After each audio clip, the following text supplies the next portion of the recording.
Um, and you guys should know this, but I'm not looking for somebody to argue with me. I just really like, discussion. Okay, let's see now. Just because you didn't get that doesn't mean you didn't get tons of really good stuff. And this really is really good stuff. In fact, I think I may use some of this next year, some of the stuff that you guys wrote. Don't worry, I'll cite you in the footnotes. Gatsby's funeral. Well, we haven't even really talked about what happened. So let's just talk in general a little bit about what happened, first of all, and how we feel about it. So I noticed that a lot of you were, well, it's unavoidable really, but a lot of you seemed quite sad that not only was Gatsby dead, but nobody came to his funeral. Except for Nick and the owl-eyed man, which who made the connection between him and T.J. Eckleburg and God? Very, very impressive. Very nice. So eyes being a big thing, and I did plant that seed with you guys that pay attention to the eyes. But really incredibly sad. So how does the way that Gatsby's story end, his personal story, the way that ends, how does that reflect on the American dream?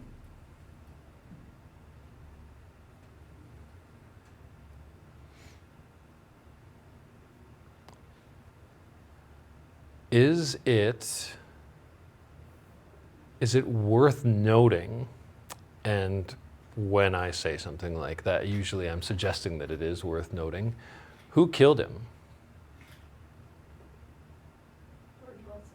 George Wilson. And who does George Wilson represent? The working class. So the upper class didn't kill him, even though the story would have made perfect sense if Tom had killed him, right? That would have made perfect sense. And instead of that, we have somebody from the working class kill him.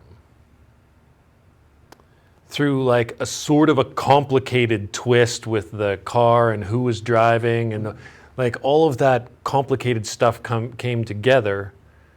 But really, Tom could have just killed him and would have had a good, maybe excuse is the wrong word, but would have been sort of understandable. But so what does that say? That like the working class will always be a little like envious of the upper class and doesn't like them. Yeah. It definitely says that the working class is going to be envious of the upper class, but especially those of its own members who are succeeding and crawling up that social ladder. The tallest poppy, you guys know that? Okay, never mind. It's not worth explaining the whole metaphor for that. So, maybe I should explain that. No, I won't. Okay, what I'm going to say is that it is our own group that doesn't like our members to succeed.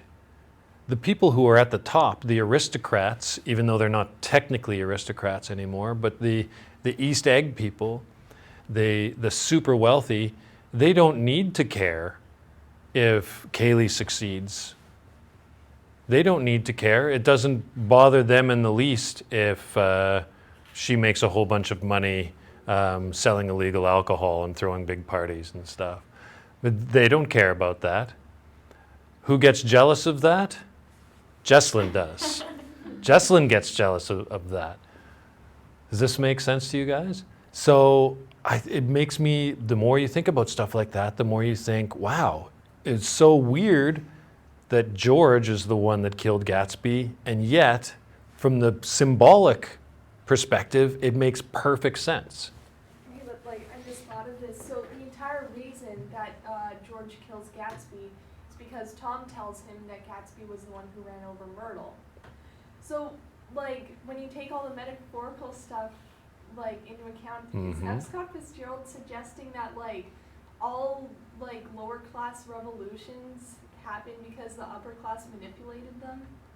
Yes, that is exactly what he's suggesting. So, and in fact, this is exactly what happens still today in politics in general, and especially in American politics, is that the upper class pulls the strings and turns the working class against each other. Right? Because the super rich are all on, if we equate this to American politics, which is the most direct thing, and we think about present day, the super rich billionaires, whose side are they on? Donald Trump's or Joe Biden's? So there's the odd super rich guy who is, you know, a Democrat, but for the most part, those guys are all Republicans, aren't they? Those super rich guys are all Republicans. Are they Republicans because they're particularly religious and they give a crap about abortion or anything like that? No. They're Republican because money, because that's who protects their money. So, but who,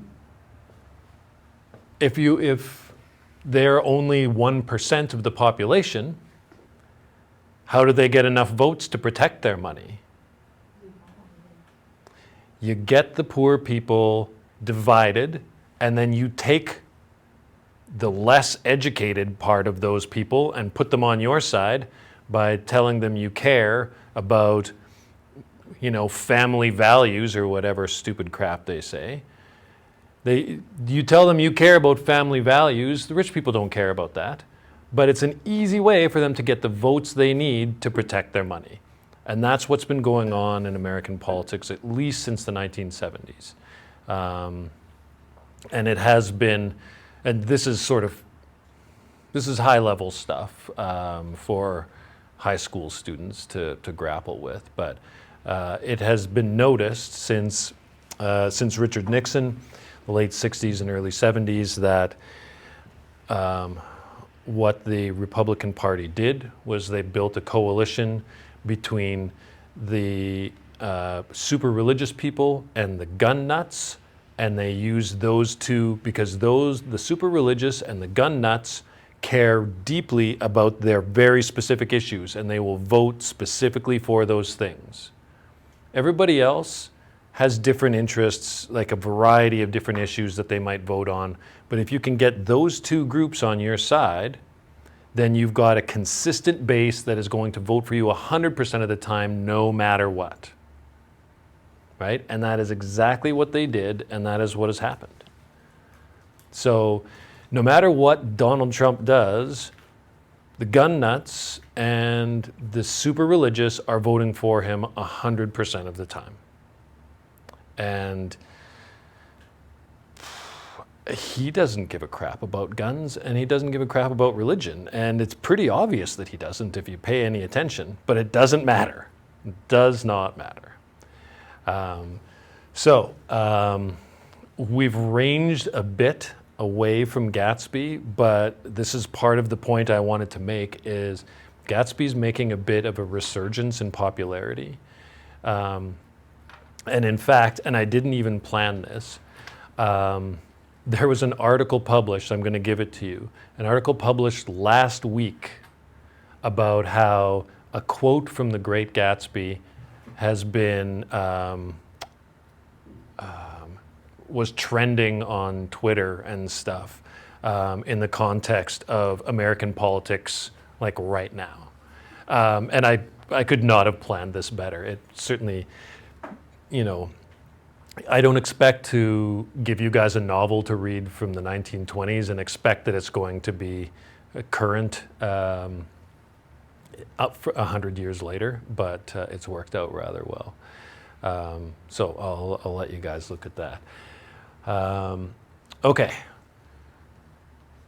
Anybody want to talk for a while and give me a break, or should I start reading this? Do you have any reactions to any of that stuff that I just said? I just like laid a whole lot of political theory and stuff on you guys, so I realize that's maybe a bit heavy. But does all of that kind of, it's pretty general, but does all of that kind of make sense to you? Okay. So the minister glanced several times at his watch, so I took him aside and asked him to wait for half an hour, but it wasn't any use. Nobody came. This doesn't bother me anymore, but it really bothered me the first time that I read this book. And so I wasn't really surprised that Gatsby died. I was sad about it. I wasn't really surprised, but then nobody came to his funeral. I was like, I didn't see that coming at all. And that really bothered me. So I don't know how we should interpret that. Robin? I mean, it's kind of Gatsby's fault. He's the one who hosted all the parties and never drank or socialized with anyone. Like, he didn't really make connections. They all just came and went. Like, he never called up his parents and like, really talked to them. He barely even talked to Nick. Like, no one knew anything about him. Yeah, no one knew anything about him. He didn't make connections, didn't make any effort to make connections, other than, you know, his mob connections and his attempt to make a connection with Daisy, which he was eventually successful at. So during the funeral scene, our opinions and thoughts appear to relate to Nick's opinions and thoughts more than anywhere else in the book. I really wanted somebody else to come. Like Nick, I was hoping that maybe if we waited a few more minutes, someone else would arrive. But, like the quote above says, nobody did. It was so incredibly sad to see this scene compared to a scene in chapter 3 during one of Gatsby's parties. Quote, people were not invited, they went there. We went from everyone wanting to attend one of Gatsby's parties to not a single one of those people coming to his funeral, not even Daisy. Daisy hadn't sent a message or a flower. This relates to something I said in the previous chapter's discussion. He also seems to truly care, even though there are times when no one seems to care in return. It appears that in the end, everyone was just pretending to care. I was very saddened by this realization. I believe that Gatsby deserved more than that. I think this pretty well summed up the way that I thought about it the first time that I read it. And does this kind of resonate with all of you? Anybody feel like they need to add to that or take away from it or differ from it? Okay, so Emily did well on that. The owl-eyed man. This was very well played. Now we didn't really realize that he was going to be important when we met him at the party, which is why I kind of made a big deal of pointing that out to you, that even though we don't even get his name, we should pay attention to this guy. And I don't know if that was me planting a seed, but we needed to sort of, if I hadn't pointed that library scene out, then you would have had a hard time, probably like I did the first time I read the book, trying to remember, who was this guy? Am I supposed to know who this guy is? Because I had totally forgotten that scene. So hopefully you guys, I made you remember the scene a little bit more so that you could put that together. So Abby really put it together here. It took me a while to realize what exactly the owl-eyed man was symbolizing. Why the emphasis on a character who wasn't even named? Why the emphasis on his eyes? Why is he one of the only people who shows up to Gatsby's funeral? The symbolism with the T.J. Eckelberg billboard gets pretty much spelled out to us during George Wilson's breakdown, where he stares at them and remarks that God sees everything. The eyes represent the eyes of God, always seeing, even when people are trying to hide. The owl-eyed man is a little more subtle, but I realized it after Gatsby's funeral. The owl-eyed man represents God himself. That's why he was one of the only people at Gatsby's funeral. Gatsby's friend, Gatsby's father, and God was there with him because he is always there. It also makes the library scene at Gatsby's party make more sense. Owl Eyes makes a comment on how Gatsby has never read any of his books because none of the pages are separated. It could be a meaning on how Gatsby tries to hide his fake wealth, but God sees through it. It also explains the emphasis on his appearance. The big eyes and the glasses look a lot like T.J. Eckelberg's billboard. So, responses to that. Now, I think that I asked you in the quiz who was the only person to mention God in the book. Did I ask that question? Okay, and so George is the only person to mention God in the book. And I have